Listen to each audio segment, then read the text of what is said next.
Hi hello and welcome to Sumi Aari World. Already நம்ம போன வீடியோவில் வந்து ப்ளவுஸ் மார்க்கிங் பார்த்து பேப்பர் கட்டிங் பண்ணோம். இந்த பேப்பர் கட்டிங்கை வச்சு கிளாத்தில் எப்படி மார்க் பண்ணுறதுன்னு பார்க்கலாம். கரெக்டாக நம்ம வந்து கிளாத்தை ரெண்டாக மடிச்சிருக்கிறோம். ஓப்பன் பக்கம் வந்து ரைட் சைடு இருக்கிற மாதிரியும் ஃபோல்டிங் சைடு வந்து லெஃப்ட் சைடு இருக்கிற மாதிரியும் கிளாத்தை வந்து ரெண்டாக மடிச்சிட்டு அதுக்கு மேலே பேக் சைடு கட் பண்ணி வச்சுருக்கிற அந்த பேப்பர் கட்டிங்கை வச்சுக்கலாம். நம்ம வந்து கட் பண்ணியிருக்கிற பேப்பரை அப்படியே வச்சு ஃபுல் இதுவுமே நம்ம ட்ரா பண்ணி எடுத்துக்கலாம்.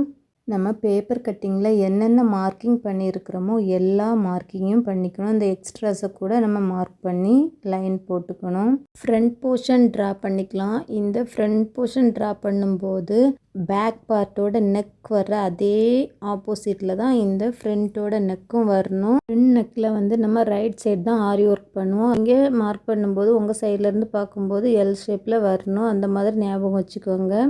அந்த எல் ஷேப் மாதிரி வர பிளேஸில் தான் நம்ம வந்து ஆரி ஒர்க் பண்ணுவோம். அடுத்து நம்ம வந்து ஸ்லீவ் மார்க் பண்ணலாம். இந்த ஸ்லீவுக்கு சென்டர் கரெக்டாக மார்க் பண்ணிக்கோங்க. உங்களுக்கு பார்டர் வேண்டாம் அப்படின்னு சொன்னால் அந்த பார்டரை விட்டுட்டு மேலே வச்சு நீங்கள் மார்க் பண்ணிக்கோங்க. இதில் விட்டுருக்கிற அந்த எக்ஸ்ட்ரா 2 இன்ச்சு எல்லாத்தையுமே சேர்த்தே நீங்கள் மார்க் பண்ணிக்கோங்க. ஃபுல்லாமே ட்ரா பண்ணி முடித்ததுக்கப்புறம் இந்த கிளாத்தை வந்து அப்படியே திருப்பி மடிச்சிக்கலாம். கிளாத்தை வந்து ஆப்போசிட்டில் ரெண்டாக மடிச்சிக்கலாம். அதாவது நம்ம ட்ரா பண்ணியிருக்கிறது உள்பக்கம் வர்றது மாதிரி கரெக்டாக மடிச்சிக்கோங்க. அந்த ஃபோல்டிங் வந்து கரெக்டாக வரணும். அப்போ தான் அந்த மார்க்கிங் வந்து மாறாமல் வரும். இந்த மாதிரி ஃபோல்ட் பண்ணிவிட்டு கையை வச்சு இந்த மாதிரி டேப் பண்ணும்போது இந்த பக்கத்தில் உள்ள மார்க்கிங் வந்து அந்த பக்கத்தில் பதிஞ்சிரும். Back portion, front portion, sleeve எல்லாமே இந்த மாதிரி டேப் பண்ணி எடுத்துக்கோங்க.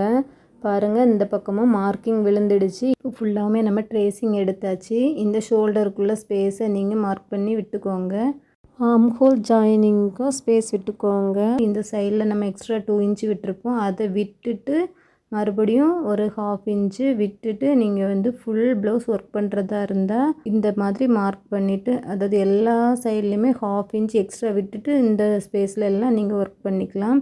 அதே மாதிரி நெக் ஒர்க் பண்ணும்போது இந்த ஷோல்டர் ஜாயினிங் ஸ்பேஸை மட்டும் விட்டுட்டு இங்கேருந்தே நீங்கள் ஒர்க் பண்ண ஸ்டார்ட் பண்ணிடலாம். ஃப்ரண்ட் ஒர்க் பண்ணும்போது நம்ம ஒரிஜினலாக ஃபர்ஸ்ட்டு ட்ரா பண்ண இடத்துல தான் ஆரி ஒர்க் பண்ணுவோம். அதாவது நீங்கள் ப்ளவுஸோட ஃப்ரண்டில் உட்காந்து பார்க்கும்போது எல் ஷேப் இருக்கிற மாதிரி பார்த்துக்கோங்க.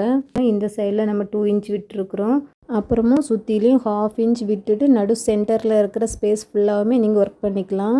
இது உங்களுக்கு புரிஞ்சிருக்கும்னு நினைக்கிறேன். இதில் ஏதாச்சும் டவுட் இருந்துச்சுன்னா கமெண்ட் செக்ஷனில் கமெண்ட் பண்ணுங்கள். இந்த வீடியோ உங்களுக்கு பிடிச்சிருந்துச்சுன்னா லைக் பண்ணுங்கள், ஷேர் பண்ணுங்கள், கமெண்ட் பண்ணுங்கள், சப்ஸ்கிரைப் பண்ணுங்கள். சப்ஸ்கிரைப் பண்ணிவிட்டு பெல் ஐக்கானே ப்ரெஸ் பண்ணி வச்சுக்கோங்க. நெக்ஸ்ட் இன்னொரு வீடியோவில் மீட் பண்ணலாம். Thank you friends.